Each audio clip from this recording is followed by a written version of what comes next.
tap into your most original thinking, organize your ideas, and create the opportunities to launch your creative work. Unlocking your world of creativity with best-selling author and brand innovator, Mark Stinson. Welcome back, everyone, to our podcast, Unlocking Your World of Creativity. And we're going to explore an entire world of creativity in this podcast. We have a guest that has touched books, records, TV, and even blockchain. I mean, how do we connect all these things? But in one guest, Katie Chonacas. Katie, welcome to the program. Thank you. How are you, Mark? I'm terrific. It's great to see your smile. And that must be what the agents, the producers, the directors, this is what they want, right? Woody Allen years ago said, when I was a teenager, 90% is just showing up. That's just a big honor and a nice remembrance just to show up and just be. Well, Katie's been an on-screen television actress since 2005 and has appeared next to some really A-list talent. But this year it's been big for you, Katie. A new book, A Lover's Fairy Tale, book of poetry, and a new album just out, Dreamland 1111, under your original birth name. Yeah, Saint Kyriaki. I released 2 music videos on my birthday, 11/11, and Dreamland 11/11 on my birthday. We released 11 NFTs on the blockchain of each song on the album. And through OpenSea, I put them up for 0.11 ETH. I have this 11 theme going on, you know, with the angelic stars and the numerology. And, you know, Dreamland 11/11 specifically is for exploring divine femininity, right? And that's been my soul's work in my journey through poetry and language and art and beauty and seeking validation outside of myself and having a trusted source of knowing and faith deep within as well. So the yin and the yang, being extroverted, introverted. When I was a child, I wanted to be a serious business woman and have children later on in life. And the 80s, it was a quote unquote, sensorially from what I experienced and saw, it was a man's world. So I sought men, not women, if we're going to put a gender on it, for the external validation. I found the power within my own self and understand my yang, my masculinity, my femininity, and not putting it to a gender role. So it's really breaking down stigmas.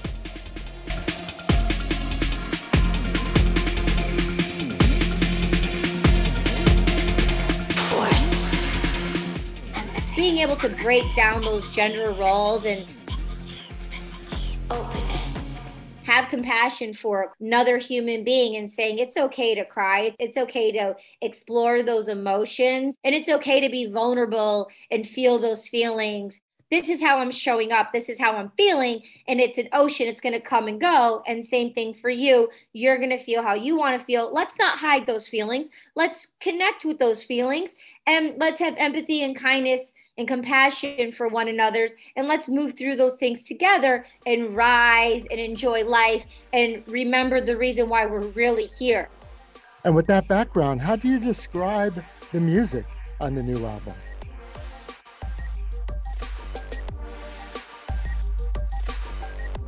Dreamland 11/11 is EDM. It's electronic dance music, so it's great for doing schoolwork, working out, cleaning the house, dancing. I grew up in Detroit, EDM scene, electronic dance music scene, before DJs were popular in Western civilization. So all the biggest DJs you can think of internationally would come to Detroit, and I would be a kid at rave parties. And so I heard, you know, melodies through Motown classical music going to church. I would hear, you know, 16 bars, 14 bars, drops, and music would take me on this journey. And I would be so in the intelligence of my body, just dancing and being so in spirit that I would be able to like feel, right? So when I DJ, when I make music, it's an experiment. So I particularly love EDM because I really feel it helps us, our neural pathways. Dr. Joe Dispenza says we have 60 to 70,000 thoughts per day, and 90% of those thoughts are the same thoughts.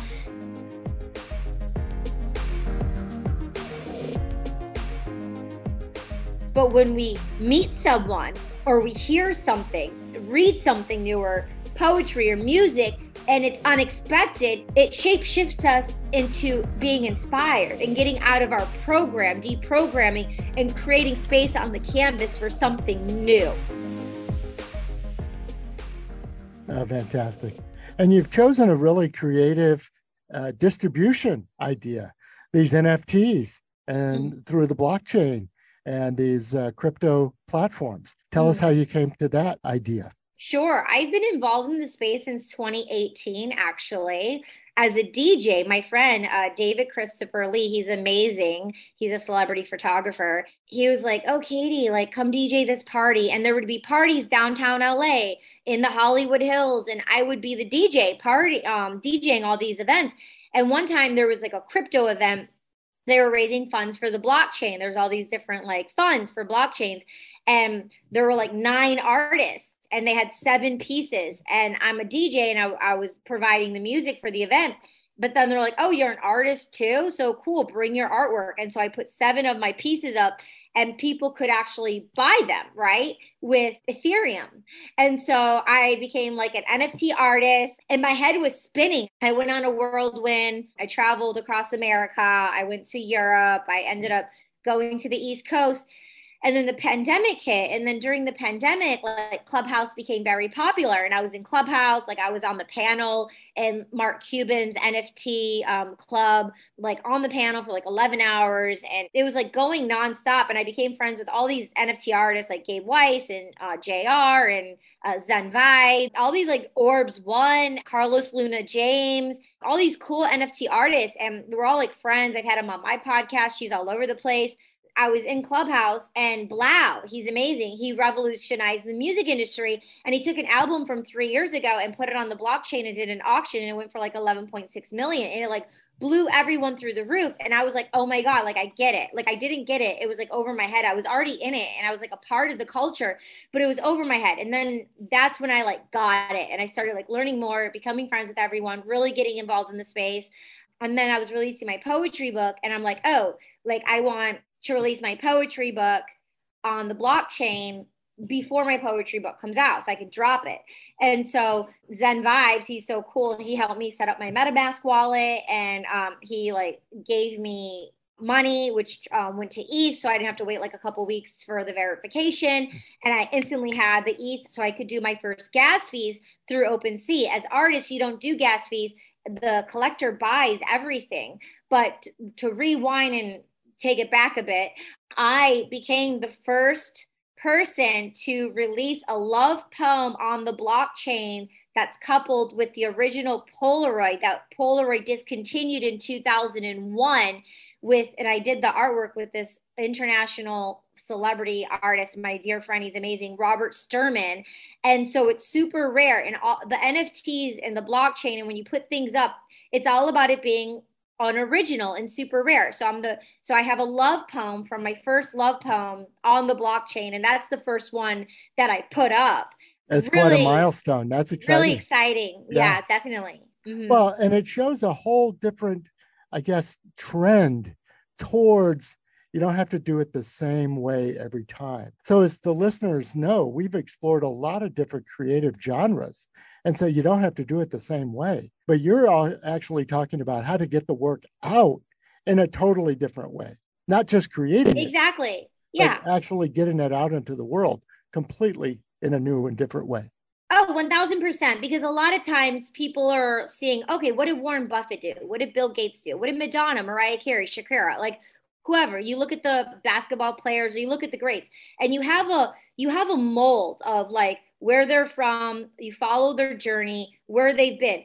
But what they've done is already done. Like it's not going to be the exact same mold. There's only one you, there's only one me. And so we can take the nuggets and the gems, but be able to be open to pivot and shift and scale along the way. Look at the 21st century with social media. It's kind of a big reality now, right? So with the NFT space, it's kind of hand in hand. For me, as an artist, it's not same as reality, but it's like a new revolutionary, very inventive. And as a creator, we get to take the power back, and there's unlockables, and you can put the residual fee to 10%. And every time it resales, like the Mona Lisa or something, you would get that 10% every time. Like if it sells 10 times or 50 times, every time you get the 10%. But if you are represented by an art gallery or something and someone buys your artwork, they'll get the broker fee, you'll get the commission, and that's it. And you never see it again. But now with the blockchain, it's, there's a code, there's an ID. And so the artist gets to take the power back, and they get paid that percent every single time, which is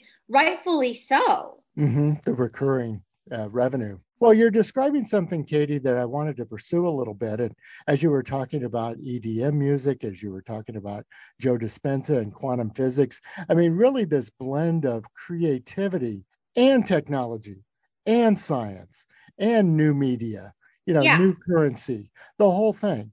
Where do you find this, I guess, collaborative spirit and really drawing from all of these fields? I really feel like it's from God. It's just my gift. I think we all have gifts. It's whether or not we're attuned and open to those gifts, because we're very primal beings.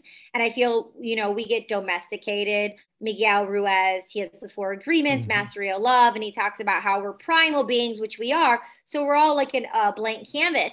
And then we get domesticated by having these barriers and these walls, and we cut ourselves off from ourselves before we even give ourselves permission. And at a very young age, I was very sensitive. I was an empath and an HSP, a highly sensitive person. And so I, at a young age, developed the left and right side of my brain, not just one of them. And they say, oh, you only use 10% of the brain. So I was always like a rebel with the cause. I'm like, oh, I'm going to use more than that. So I was a seeker. Socrates' definition of a philosopher is a person who's a lover of wisdom. And I've always been a lover of wisdom. When I was a kid, everyone's calling me a Renaissance woman. Everyone's calling me an old soul. And so I think it was just a part of my genetic code in my DNA, and I'm born on 11/11. So knowing we all have gifts, and knowing I honed and I protected that at a young age. And I just, for the listener tuning in, I just want to say, like, don't say, oh, I wish I would have did that, or, oh, it's too late for me, I lost out, because I want to let you know now, along my way, I have lost my quote unquote ways. And it took, almost a decade for me to get back to myself again, because I was being inauthentic to myself. And if I'm attached to something, thank you, no, thank you. I don't want to be attached to that anymore. So one step at a time. And I'm on the journey. I'm on the journey every day of, getting to my authentic self and being in tune with that spirit of me, and I think that's a part of the journey as well. Definitely. Well, thanks for sharing that personal and spiritual insight. Well, listeners, my guest is Katie Chonacas. And if you have a sense, she's all over the place: TV, voiceover, publishing, poetry. Well, she also has a great podcast, and it's called She's All Over. Have you had fun with the podcast? It's a lot of fun, really, to hold space for other people, to hold hands, to share stories. We have 3 seasons. Season 4 is specifically a women empowerment series and exploring the divine femininity in all genders. And so selfishly, I did it because it's going to endow me with the divine femininity more. One of my lyrics in my songs for Dreamland 11/11, it says, nurture me so I can nurture life itself. Right? So nurture me so I can nurture life itself. So I had good intentions of wanting all these people to invest in me, and all the good people out there who want other people to invest, they probably want to do some like really wonderful things about making an impact. However, the issue is it's not communicated. What's communicated is the illusion of the false power, the false security, the false gender roles, the false identity of sex, the false those of, taking advantage of one another, and I felt it so much along my career. And I've seen it so much about different men and women, genders, wanting to be with me and seeing what they wanted in exchange for, oh, I'll give you this if you gave me that. And they're so short-sighted about like a hookup, like a one-off. And it's that's not meaningful, right? So talking to someone like me and other beings out there who are meaningful, but they don't know the language and how to communicate those things. So I want to be a voice to help communicate these things that are important, so we can break down the barriers of how we identify and look at one another. Because it's sad. Wait to tune in and hear some of these great women empowerment interviews. Sounds like a lot of fun and very inspirational. Well, Katie, there's so much you've got going on, but where can we connect with you and follow your work and see? Chonacas, I can't wait to see what's next. Yeah, Chonacas.com, Chonacas. It's my website, Chonacas.com. So I'm there, and you can find all my social media platforms on there as well, but I'm on all the platforms.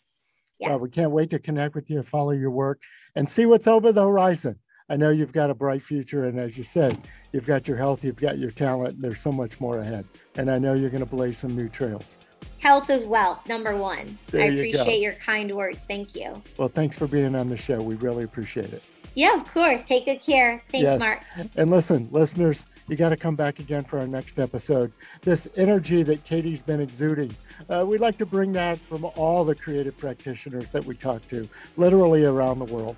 And we'll find out what inspires them and how they organize their ideas, but most of all, how they gain the confidence and create the new opportunities to get their work up and out into the world. And that's what it's all about. So join me again next time when we'll continue unlocking your world of creativity. Bye for now. Unlocking Your World of Creativity with best-selling author and brand innovator, Mark Stinson. This program was produced by BSB Media, creators of Entelechy Leadership Stories, Unlocking Your World of Creativity, and The Peace Room. Love.